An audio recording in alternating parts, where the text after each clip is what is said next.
4 different nerdy generations. When did we win each? Let's talk about it.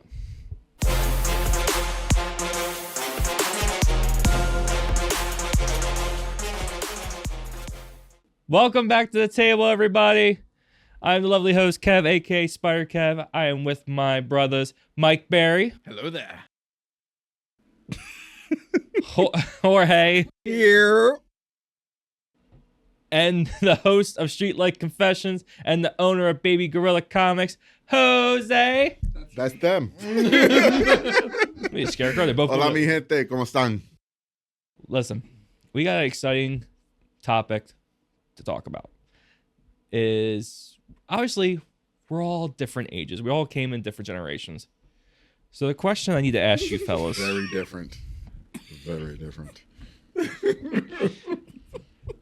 Mike, I'm going to start with you because you're the actual quiet one. Surprisingly. I get paid by the word. Yeah. If that was the case, I'd be talking all day. I got in trouble. He got written up for excessive talking. When did you realize that you were winning? The summer of 2008, when 2 of the most significant superhero movies dropped, and that would be The Dark Knight and Iron Man. That's when I realized the nerds were winning and things were going to change. Okay. I thought there was more to that. Okay.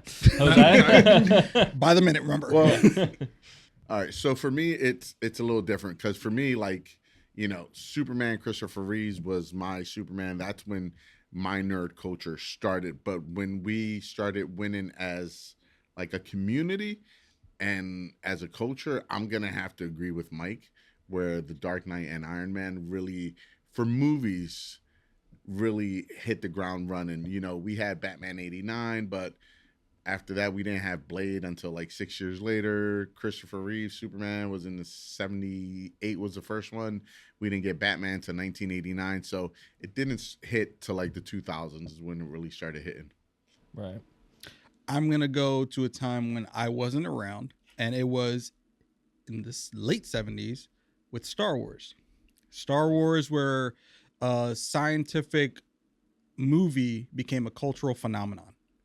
And that was when, even though I wasn't around, that feels like to me the initiation for when being a nerdy person and liking sci-fi was okay and tolerable.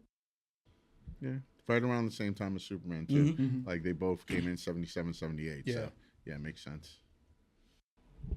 I mean, I agree with 08, with Dark Knight and Iron Man. That was really when everyone was starting to win. Of course, I can go early 2000s with Tobey Maguire's Spider-Man and the animated series as well, and X-Men, of course, with Hugh Jackman. I'm going to go a little bit differently. I'm going to actually go during the time where I had Cartoon Network, and it started with Ben 10 for me. And Nickelodeon a little bit later on with Avatar: Last Airbender. Like, those were cartoons that everyone still watches to this day. You know, it's just, it was a culture phenomenon that people still watch and care about to this day. Like, it, for me, it was all about the cartoons. And I want to give a special shout out real quick to Batman, Adam West, the 60s. We weren't here for it, but he started it. Like, for me, him and the original black and white Superman, I can't remember the actor's name. That would be George Reeve. George Reeve. They set this, and before that, I don't know if there was anybody in the 50s, 40s, besides for comic book writing with Stan Lee and DC and Marvel. But there were serials that were before movies, but they were weird. The Batman ones were very weird. He was a government agent fighting the Japanese. Yeah. So I would say that, you know, I just wanted to make sure that I don't want to get hated on because I didn't mention that one, but it wasn't the start of it, but it was the start of comic book culture for me because I remember watching all those reruns and they were awesome. Let's go back there then. Let's start with the foundation of Superman, Christopher Reeves. Okay. Right? Dark Knight, 1989, and you got Adam West, Batman, right? Obviously, I wasn't thought of yet. So, shocker. So, You young as shit. Damn right. but no, you guys grew up with that, so that was your guys' childhood. Well, mostly Jose, but because he knows shit. So My earliest memories in life are summer of 1989. I remember my cousin Carl. He worked for Steve's Comics in Levittown, and he ended up getting early advance tickets to go see Batman 89 in Jersey. And we went as a family, and we saw it early on. That hype train has not stopped for me. 89, Batman 89 changed my life. I have not stopped liking Batman ever since. I have a Batman tattoo on my back. I have some of my original Batman toys. Yeah. But like 89 really was like the fundamental beginning of it for me. yeah, Yeah, for me, I've always been a nerd because I've always liked those. Like I was the kid in the 80s that, you know, while kids were playing, I was inside watching VHS tapes. yeah, Yep. And I was watching absolutely. I was Superman over and over, Star Wars, Back to the Future, Teen Wolf, so many other movies that, you know, it was just my thing sitting in front. I'd rather sit and watch movies than hang out with people, if that makes sense. And that's been since I was a kid. I was always in TV and movies, and I was just lost in the entertainment world. Yeah. Jorge? I didn't know this was a roundtable thing. What was the question?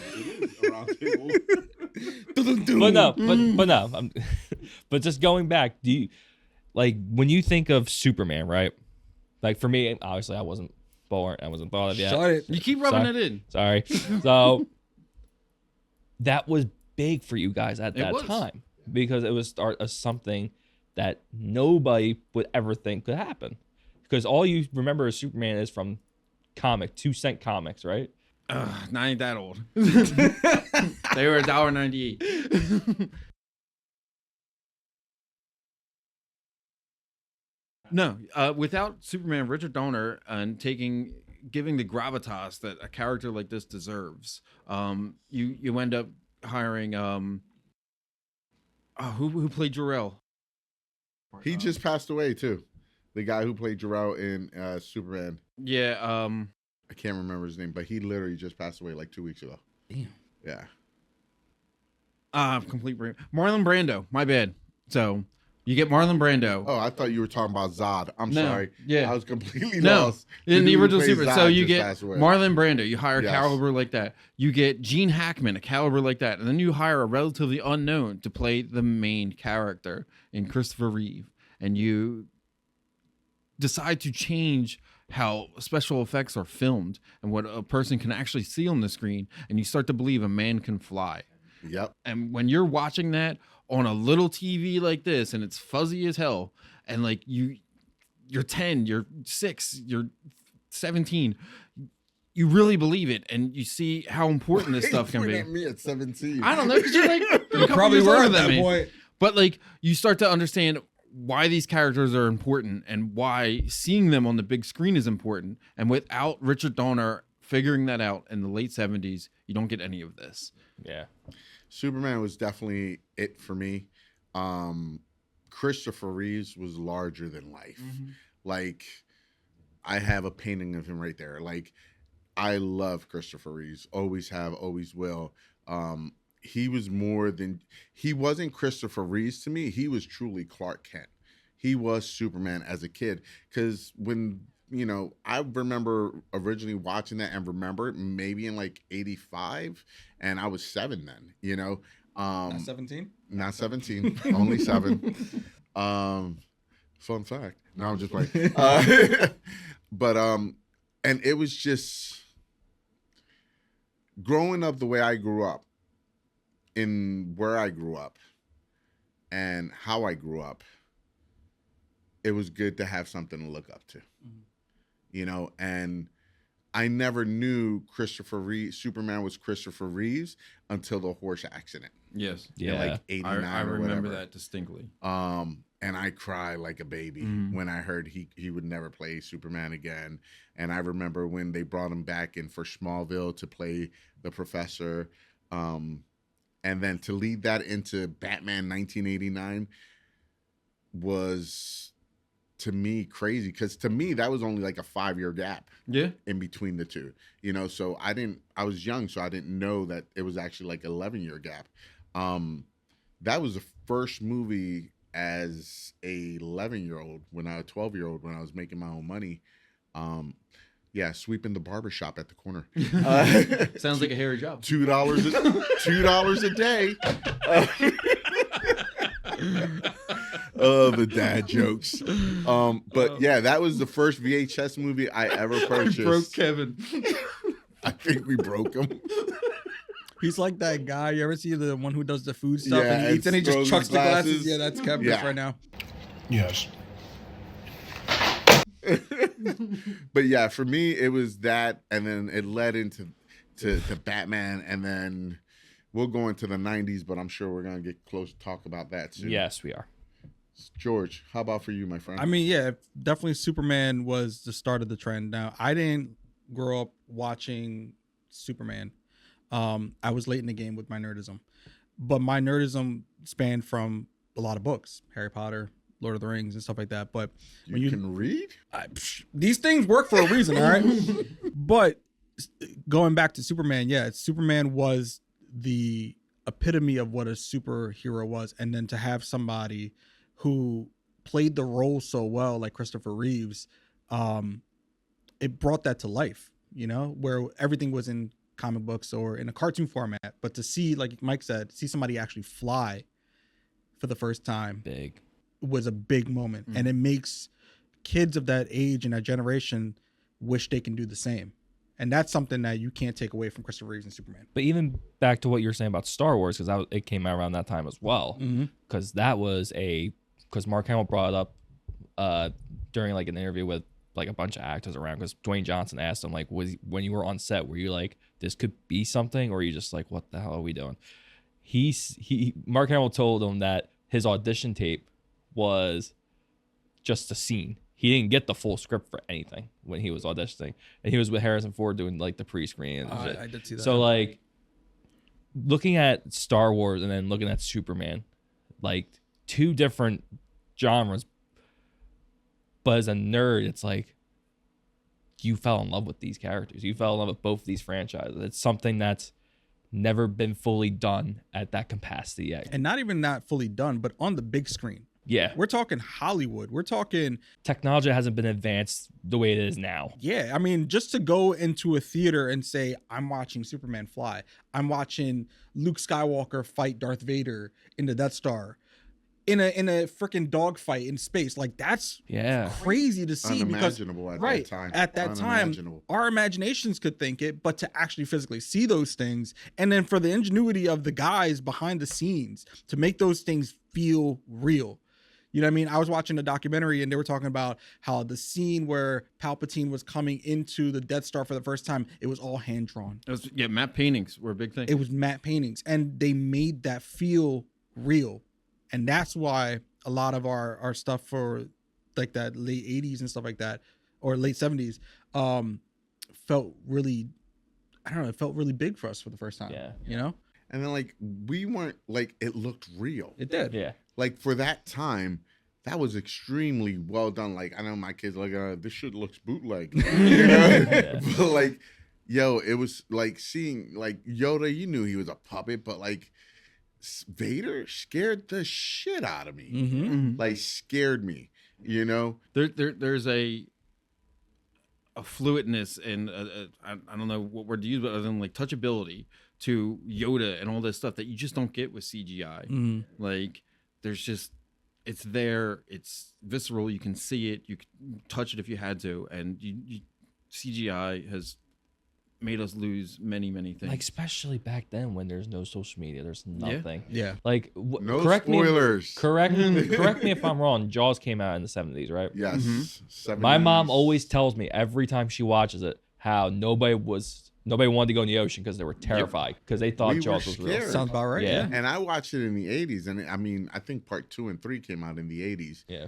But that's another movie like terrifying. Like back then, there was no internet to tell you this was fake. There was no internet to tell you that it was scripted. It was like you went there and you saw this massive ass shark, you didn't go into the water or the beach for a long time because we thought like it could happen for real, you know? Yeah. So yeah, there's a difference with movies now and then where there was less spoilers, so you were more surprised, and movies were better. Like they were more anticipated. Yeah. But let's go to the next generation. It wasn't okay to be a nerd. You were bullied when you were a nerd. I was bullied. I was beat up for my shirts. I had my comic books taken from me. General, you know who you are. I completely hide. Billy! I hid the fact that I was into comic book movies and nerds like that. It wasn't something I talked about with my friends. Yeah. Because they weren't into it. They were more into baseball, football, and stuff like that. Yeah. And I was too.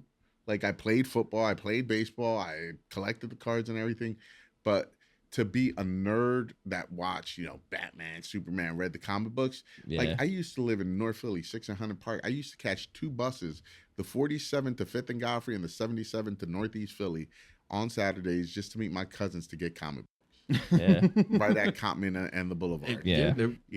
And it unfortunately it wasn't something you took a lot of pride in unless you were with those people. And Had to I be would say in good company. once you found that person, that you could like relate this stuff to, it was amazing. You clicked for life. I still talk to my best friend. We played Batman animated series action figures on his front porch when we were in 3rd grade, and we still text each other about action figures quite a lot. He's still doing action figure videos. I so, still do, exactly. He's a toy collector. Yeah. Never stop. But that's true though, man. Like even growing up in my day and age, I mean, I would be in the yard, they'd be playing football. Guess what? I had a book. There were times I was reading the Lord of the Rings trilogy outside in the yard during recess, and they would look at me funny. I wouldn't take my comic books outside. I don't want them to get sun damage. I mean, comic books have more value than these books because like it was a regular book. But like even just taking any of those moments and having those geek moments in the back of class, we're playing Yu-Gi-Oh cards. Yeah. It's Oh, like, Yu-Gi-Oh. but again, people were just looking at us like, Dude, I remember Yeah, being you know? in elementary school and we took like a poll for the class of like, it was like what shoes you wore, what TV shows you watched, what food you liked. And it was like this pie graph of like, and it was like Full House, Family Matters, whatever. And like 1% was Batman the Animated Series. That was me. you're part of that 1%. Yeah, that was the only one. Proud Mike moment. Yeah, for me, it was just like if you looked slightly different, you were a target. Mm-hmm. Like if you had glasses and you liked Marvel, right? Yeah. You're a target. It was Dude, at amongst that- me, if you liked Marvel, you were a target. I was a DC boy for life. Still is. Hardcore DC guy. You would have been screwed either way. Yeah, Don't talk bad about bitch Wayne. I'm sorry. No. but it was at a point where everyone was different. Yeah, everyone you had their jocks, you had your weirdos, you had the normal. Yeah, it's just unfortunate, Man, but who's really normal anyway? Exactly. Who's really normal Exactly. anyway? The kids who listened to NSYNC and Britney Spears, they were the normal ones. Hey, Where I are they like at now? NSYNC. So my sister. Okay. I mean, it's different for each of us, I guess, because we all grew up in a different genre. So when you guys started a different age group and stuff like that, shut up. I've seen all your guys's, not personally, I haven't seen y'all individually grow up and see how the culture has changed, but I've seen the culture changed. Yeah. And it's changed so much from when I was a kid to now. It's like, if you're a nerd, it's like, come on in. You're winning. We're talking about Marvel, we're talking about DC, we're talking about gaming. And back then it was like, okay, you like this and you couldn't like that, or you like that and you couldn't like this. And now it's like you do everything, like Jesus Christ. And we need it more now than ever. We need these movies. We need this nerdom. We need this fantasy to keep us away from all the reality bullshit that's going on in the world. Yeah. Like, who watches TV anymore? Like regular Not TV. me. No. It costs too much. It's been a long 3, 6, 10, time. 29, 17, 57. Yeah. It's all news. Those are Philly stations. I feel like one of the big litmus tests of like where it is generationally was the ones who were in the theater and stayed for the after credits of the original Avengers movie, and to court death and that face turns around, and you had like 4 people in the theater like Thanos, Yeah. and like everyone else is like, who? Yep. Yeah. Like, But let's rewind. We're not at that part yet. Michael, my bad. I want to ask, between Blade that came out in 98 and you had the first X-Men, which we did a video about a while ago. I forgot the question. Blade felt like the beginning of something different.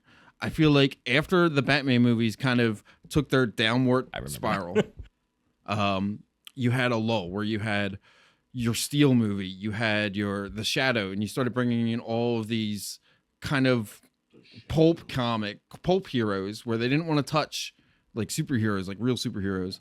And then once Blade hit, and But which one do you think was the bigger risk at the time? Blade is a risk today. But actually, Blade is such a risk that no. they can't get it right. No, I don't think so. I would say X-Men was the bigger risk because vampires have always been a thing. Exactly. Yeah. Vampires. Now, Daywalker, whole different thing. You know, and a Marvel dude. When Blade came out, people didn't associate Blade with Marvel. Exactly. Yeah. Exactly. Blade was just A vampire movie. A vampire Daywalker dude. Like even nerds, we knew who the hell Blade was. You know what I'm saying? Like we knew who Blade was instantly. As soon as they say Blade. And like me, like you guys know, I'm super vampire, sinister. Like I'm, you know, Nosferatu, all that stuff. And when they gave me Blade, Can you say Nosferatu again? Nosferatu. Ooh. Mufasa. Ooh. That was me chilling earlier. I saw that coming. That's why I got excited. But like Blade for me, Blade has to be what really started this. If it wasn't for Blade, there would be no Spider-Man, Tobey Maguire. There would be no Andrew Garfield. There will be no Marvel Universe. Blade started the Marvel Universe, and y'all need to put some respect on my man. Blade does not get the respect it deserves. I mean, he looked like a crackhead in Deadpool and Wolverine, but Wesley, we gonna work on that, brother. There will only ever be one Blade. Like, look at that dude. He's doing okay. There will only ever be one Blade, He said it. and that's why that line was thrown into that movie. Yeah, because exactly. Mahershala Ali is out as Blade. As far as we know. Toodles. Is he though? Wesley I guess. Snipes, Well, I guess whatever.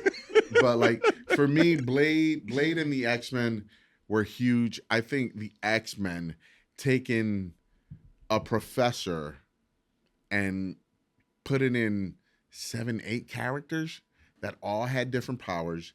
You had to tell people their story that weren't nerds because there was less nerds Dude, back I then. saw that with my dad, and like I was trying to explain to him, and me and my brother were trying to explain to him like the beef between like Sabretooth and Wolverine that they like didn't even touch on. Like by the end of that movie, we were riding home in his pickup truck, and we're like, I can't wait to see like Wolverine and like Sabretooth really go at it, get into like the World War II stuff. And he's like, I know nothing about that, but I'm excited to hear it. And that was so validating. That one the X-Men series took longer for people to grab. Yeah. And like you said, it was the characters. There's so many. But once it did, But once it did, it was a Jesus whole Christ. nother era of, how many Wolverine movies have we had? A lot. and all with the same guy. He'll be doing this till he's 100. He probably will. Now, did you guys happen to see X-Men and or Blade in the theater? You're a little older than Kevin. When did you see it? I actually didn't see it until it was probably on cable. Blade was the second HBO. DVD I bought. Blade, I saw it in the theater. on VHS. Yeah. And I didn't go to the movies to see that one. Oh, Yeah, I couldn't. I thought that was a time where DVDs were a thing. No, It- no, it- VHS One still, of the buddy. was still out Yeah. in VHS. Dude, I'll bro? blow your mind even Then it more. starts One of the in last 98. one of the last videos I rented And from DVDs were Blockbuster like on $50 VHS. each. Yeah. DVDs were expensive. I remember they were Yeah, like they 30, were. 40 bucks. One of the last things I rented, VHSs I rented from Blockbuster was Blade 2 because I remember copying it. Wow. I mean, I can tell you right now that I used to have about 600 DVDs, movies. I used to go to Circuit City every Tuesday and get all the new releases. I probably have about 10 DVD movies right now. Blade's one of them. Star Wars is one of them. Rocky's another one.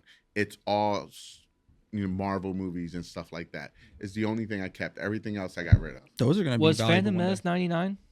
Phantom Menace was 99. Phantom Menace. So that was another one. Yeah, Even- and dude, the hype for that was incredible. That's where my So you met Jar initiation Jar happened. Binks. No, you know what's crazy, bro? I used to make fun of Jar Jar, and that was like a fun thing for me. You know, Yeah, Be like I me thought- go to home. Dude, I remember when Duel of the Fates by John Williams Yes.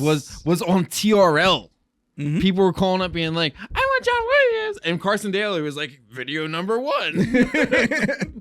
Yeah, TRL was big at that time too. Yeah. Yeah. Times have changed. It Yeah, has changed, absolutely. but for the better. And that's Yes. one thing that we can all agree on, that today we are comfortable with shouting out. We're doing a goddamn podcast about Yeah. being nerds. Okay.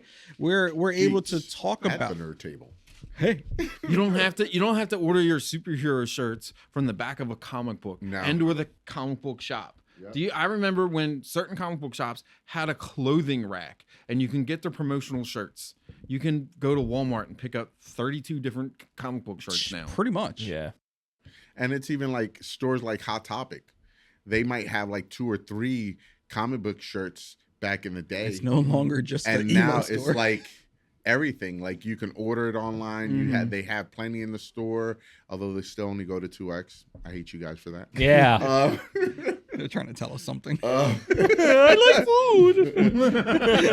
But yeah, the only thing I would say that is worse now than before, and that ruins movies and these TV shows and surprises, is the spoilers. Is the internet and the spoilers. As we sit here and discuss Yeah, spoilers. we discuss spoilers, and we do it, and I love doing it, and I love speculating, but I can't Oh man. I can't separate speculation from From theories. Like, Yeah, I know. and then you see the movies, and it was like Fantastic Four. I was so pissed at that movie. Y'all know I was pissed because you at like all the spoilers and I know, theories you and looked right everything at me. was Well, like, completely different than what we got. So that takes it away. That's why like I don't want to hear about Doomsday. Like, and I know all the spoilers that are out there. I listen to them. I can't resist. I'm like a crackhead when it comes to it. No It's self-control. like, give it to me. But I do, and I'm going forward. I'm trying not to. All right, these are just spoilers. They might not come true, and maybe I'll enjoy the movie. Don't write the movie in your head. Yeah, that's the problem. We all have that problem. Yeah. Just like taking everything that we get information wise and and literally trying to dissect what the movie is going to be before Yeah. we even watch it. I And did then that you with get there and it's BVS, nothing. and it. Yeah, What? Batman versus Superman. BVS. Okay. He was like, "What the he's hey?" But we're gonna go to the turning point, right? Early 2000s to like 2009. I That mean, was Spider-Man 1, 2, 3. Even though people shit on it, I thought it was decent for what But it was. Number 3 had the best dance scene in any superhero I movie agree. ever. And he looked good in that suit. He looked good in that suit. He definitely Perfect. dances better But- than Venom. But I was well, technically, That was he when they was turned right back. there. yeah, that's when you also had Iron Man, Yes. Dark Knight. But, Iron but Man not set even it that. off. We had the 3 trilogy movies from Star Wars, right? You had 1, 2, 3. Even though at the time people were bashing on Hayden Wait. Christensen. The prequel. Oh, the Prequels. prequels. Okay, because you said trilogy. I'm like, wait, what? We didn't get The those till prequel later. trilogy. But yes, Well, no, we got the. You prequels. also had your special editions, and a lot of people bashed on that. The original 3 where The they put them original- back in the theater. Yeah, they wound up having the And new they started CGI bashing replacements. on that. But as somebody who saw them day one and left extremely disappointed, day one when Darth Maul would die, or after Attack of the Clones, and I was like, what did I just watch? And like, I will 100% say, like, I was a disappointed person, but they have grown on me over the years with a lot of the expanded lore and just being able to step back and look at them in a different light. That's where I gotta go against you right there, because that was my initiation to it. Mm-hmm. Obviously, because I wasn't born in the 70s to like watch the original trilogy. But for me to see guys with laser swords fighting like samurai in the middle of a galaxy far, far away. That was cool as shit to me. That was the turning point for me, because my family's not full of nerds. Yeah. I'm one of many in this household. You know what I mean? Like, my dad was a boxer, my mom did nursing, you know what I'm saying? So like it was different because they didn't even talk about stuff like that in my house. So like, for me to pick up on that, where the hell did that come from, you know? And then I remember walking through Kmart and I see the poster for the Phantom Menace, and I asked my mom, "What's that?" And she's like, "That's some nerd story." You know what I'm saying? But it's crazy because then that was like, well, what is it? Like, it intrigued me. You got Darth Maul, this guy with horns on his head and blood. He looked like the devil and stuff like that. And I went to Catholic school, so like, you know, I'm over here like, I should watch this. I shouldn't watch this. You gotta say 3 Hail Marys for looking at the poster. Yeah, I had to do a confession after watching it. But my thing was, it looked intriguing to me. And there was something about it that was like, I need to check this out. Now, I never watched it in theaters. I never had the opportunity because, again, who am I going to go with? My parents aren't going to sit through that. They're going to be like, no, I mean, I'm not going to. Nobody else is going to want to see that. So I had to wait till it came out on DVD. Wound up renting it out through Hollywood Videos. And that was it. I was struck by, what the hell was this? I loved it. Clone Wars came through, and now we added a war aspect to it, and I'm like, this is even cooler. I even remember writing, we had to do an assignment in 6th or 7th grade, and I remember I almost damn near copyrighted the entire Clone Wars storyline for my thing. Nobody else knew about it though, so that was my win. I literally used Clone Wars movie, the entire movie, and I made it into something that I wrote for my class project, and everybody was like, that sounded really cool. I was like, I bet it did. You know what I mean? But again, it was something that, like, that was it, you know? And then you get the magnificent third part of that whole thing. That was the same year Batman Begins dropped, and that was a good summer. That was a great freaking year. Yep. And it was like, and this is a great time because now my sister got involved. She liked Star Wars a little bit because she saw Clone Wars.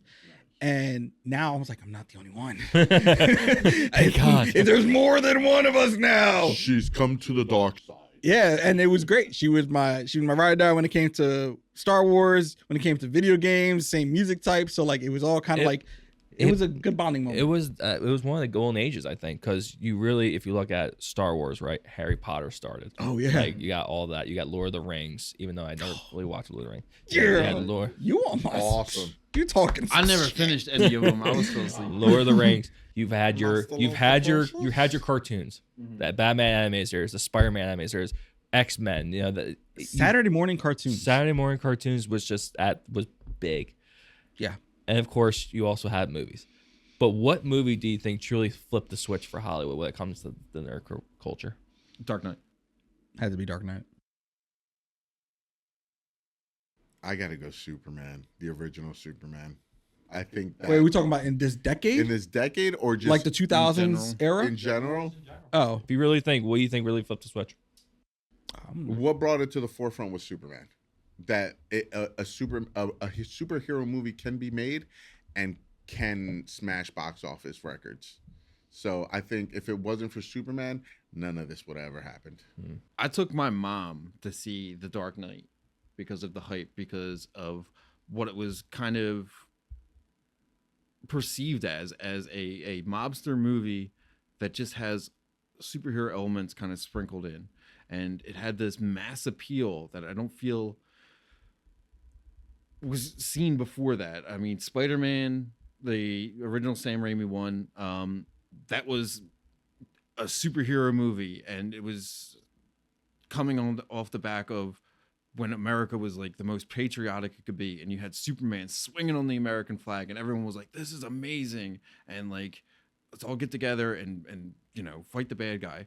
Years later, we get The Dark Knight, and it truly showed what a superhero movie could be, that it didn't just have to be good guy versus bad guy ending, giant thing in the sky. It showed that there are gray areas. It showed that not everyone is right all the time, that you don't have to take the virtuous route to get the ending you want. And it showed the true price of being a hero. not even that too. You didn't have to have superpowers. Right. Yeah. That was a guy who just had a shit ton of money. Right. But at the end of the day, Which is a superpower in itself. in itself. But he didn't have webs coming out. He didn't have claws that came out. He wasn't super strong, but he was smart.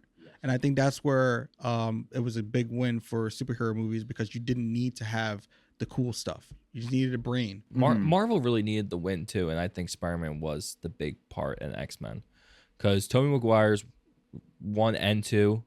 I still think the second Spider-Man movie is one of, if not the top 3 greatest superhero movies that's ever been created. I won't fight that. It's definitely up there. They gave us a goofy villain of Dr. Octopus, and he made him cool. Mm-hmm. Yeah. He made him cool. What was it? Alpha Molina. Alpha Molina. Yeah. He crushed it. William Dafoe, amazing Green Goblin, even though they had to hide him behind a mask, but like, still perfect. So I truly think it was that. Still killed it 20 years later. And still did. Yep. Carried No Way Home. No Way Home. Yeah. Can the Spider-Man come out to play? It brings me chills every time. But Marvel needed that win, and I think it really opened the gate for much more, obviously. And then obviously years later we got Iron Man, right? Yeah. And then 2008.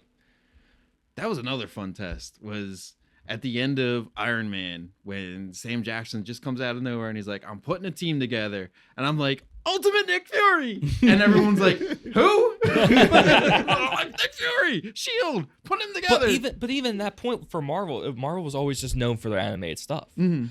You know, you had your Spider-Man, you had Toby, you had Andrew, but X-Men, it was all about Hugh Jackman's Wolverine. Exactly. It was all about just him, and that was it. We all, like Cyclops, Phoenix, were all known just for There were what we side got. characters, They're side which characters. is so crazy to me. And Halle Berry as Storm. Halle I ain't Berry. complaining about Halle Yeah. Berry Storm. She's never a side character. Yeah. But I love Holly. Bite my tongue. But no, from The Dark Knight and then obviously Watchmen in 09. Ooh, Watchmen, You dude. can't talk about Watchmen. Yeah. We're gonna be here for Because- another hour. Watchmen might be the most underrated superhero movie and one of the greatest superhero movies and most accurate superhero movies of all time. Yeah. Oh, that's a mouthful. Legit. I will die on the hill of Watchmen has the best intro to a superhero movie. It trumps X2. It trumps everything. Watchmen has this beautiful way of telling the background of 20 years of superheroes living in a real world, affecting how the real world is between Vietnam, the end of World War II, and it does it in about 2 minutes and 30 seconds with the song "The Times Are Changing." It is a beautiful intro. Do yourself a favor and watch it. Watchmen was kind of a commercial flop, but if it had come out 10 years later, it was a victim of being ahead of its time. It was an ensemble superhero team-up movie before the Avengers, and it is phenomenal. It deconstructs everything you think you know about superheroes. Every single thing. It is a phenomenal book. It changes it. And I still to this day believe it improves the ending of the book. Alan Moore, whatever. They did a TV show and it was actually decent. Like the first season of the TV show was decent on HBO Max. Yeah. And they canceled it after the first season. Yeah. And it Watchmen was in good. general, dude. It Dr. tackles, Manhattan, Yep. like all the characters, like it's It such a tackles such deep philosophical. But do you think at that things. time with Watchmen, Dark Knight, and then do you think they raised the bar too high? I think what they did, they followed actually the trend of comic books through the golden ages. You had your golden age of Batman and Superman. Then you had your silver age of Blade and X-Men. And then you had your modern dark age that came to be with the release of The Dark Knight and Watchmen, which The Dark Knight Returns and Watchmen, the original story that came out in 1986, 1987, I believe, the 12-issue miniseries, that changed and ushered in the Dark Ages in the comic books, where I think you tried to usher in the Dark Ages of at least DC with those, where we started getting our morose Superman, we started getting our downer kind of movies that they're only now trying to pick up from. but look at us now. All these years later, MCU is still going, right? DC may actually have figured it out. You drop Watchmen after You can drop that now. You drop Watchmen after the lackluster success of the multiverse saga.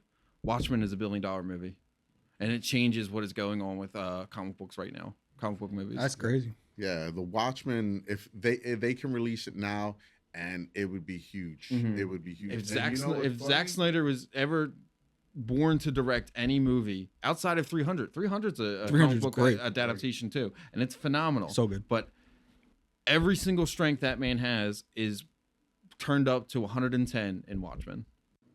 And that was our first look at Negan. Yeah, oh He my was God, Jeffrey Hordash. Dean Morgan. Oh my Jeffrey God, the D. Morgan was comedian, dude. Hordash in The Watcher. Two perfect castings. You have Jeffrey Dean Morgan as the comedian.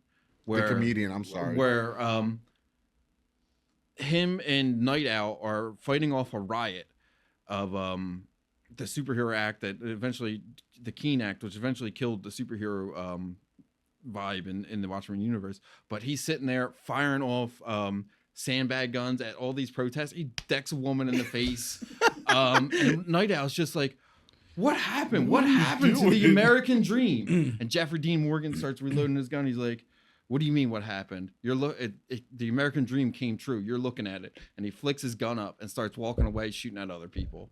And then you have Jackie Earle Haley as Rorschach. Beautiful casting, amazing casting.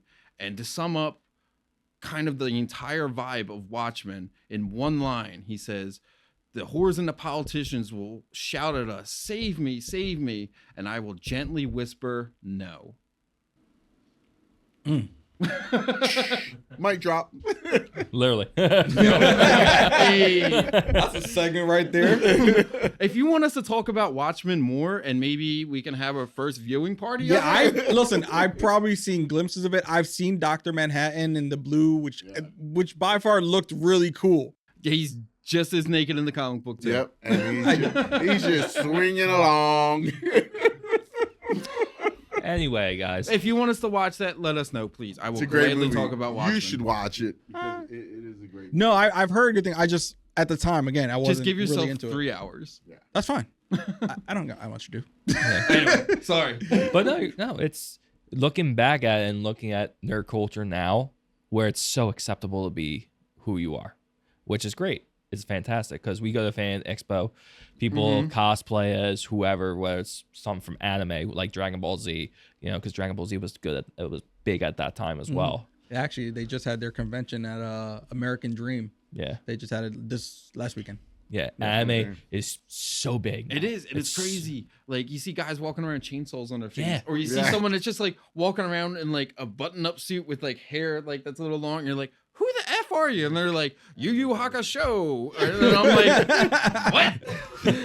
It shows how What the hell did expansive you the just world say? is for us. You know what I Yeah. mean? Like Yeah. it's not just one thing. The beauty of this culture is that it's multiple things. It's a melting pot of just shit. It's nothing but shit. But it's great because we can all appreciate it. Yeah. We can all, understand it. You may love this, but you may not love this, but somebody else does. But you might come together on one common topic, Yeah, And Comic-Con is like our glory. It's like it was It's our made holiday. for nerds. It's our holiday, and our people Super go there and Bowl. cosplay, and you meet so many awesome. Like I talk to everybody, and I've met so many great people at Comic-Con. It's pretty awesome. I I'm love it. the bitter punk rock guy that says like Comic-Con has lost its roots and its spark. It is no longer about the comics. It is more about the spectacle and the video games and the movies, where it should be about the comics. Definitely. It's definitely not about comic books anymore. Not the way it used to be. It's about just like you can't change the name at this point, but it's definitely not. You get comics there and you can get comics, but it's not the main thing there. It's just celebrating we're nerd all culture. there for one reason. Yeah, True. To celebrate nerd culture. People don't judge you. No one gives. Everybody's looking at, oh shit, that's a cool ass costume. Yeah. Yeah. Any effort made into a costume is appreciated It's praised. because I could never do it. I would love to cosplay, but I don't think there's a cosplay out there that's big enough for my fat ass. That Galactus one I saw online. There's one guy who was like 7 feet tall. Yeah, he debuted at San Diego Comic-Con. I got 2 metal knees. I can't be on stilts. Sorry. The metal knees are connected to the stilts really well. Just sock him. I could just wear normal clothes, but I'm the blob. I'll be your little son. I'll be your son, Bob Jr. I'm shorter than you. Hey, it happens. But yeah, I love Comic-Con. Philly Fan Expo, we went last year. It was such a blast. Great, such a fun time. I want to go to San Diego Comic-Con so that's a dream. That's on the bucket list. It's on the dream, yeah. It's a dream. I'll be at New York this year though, for sure. I'm definitely getting tickets this year. Yeah, I was absolutely. Last year. Anyway, anything else you guys want to bring up before we wrap it up? For me, other than this comic book podcast, nerd stuff, for Streetlight Confessions, we are shooting episodes. It's coming out about every 3 weeks. I got my man Jorge next to me the whole time we're recording to make sure the sound quality, cameras are good, because I can't do it by myself. It's a lot. It's a lot. It's a lot. So Streetlight Confessions is we have 1 episode. By the time this airs, the 2nd episode should be playing on YouTube. And check it out. It's about men's mental health and just helping your fellow brother out. That's all it is. But also make sure you guys like, comment, subscribe to our channel and Jose's Streetlight Confessions as well. Baby Gorilla Comics. And Baby Gorilla Comics. Toys, comic books, I got you. Speaking about comic books, he has one. He has a comic book. Thank you guys so much for watching. Make sure you guys follow us on all of our socials, Geeks the Nerd Table Podcast, TikTok, Instagram, Facebook, you name it. We want to hear from you guys. Let us know which decade or generation really sparked your nerd culture. Let us know. Gen X. Not Gen A. Gen A. Until next time, everybody. Deuces. See you guys back at the table. Adios.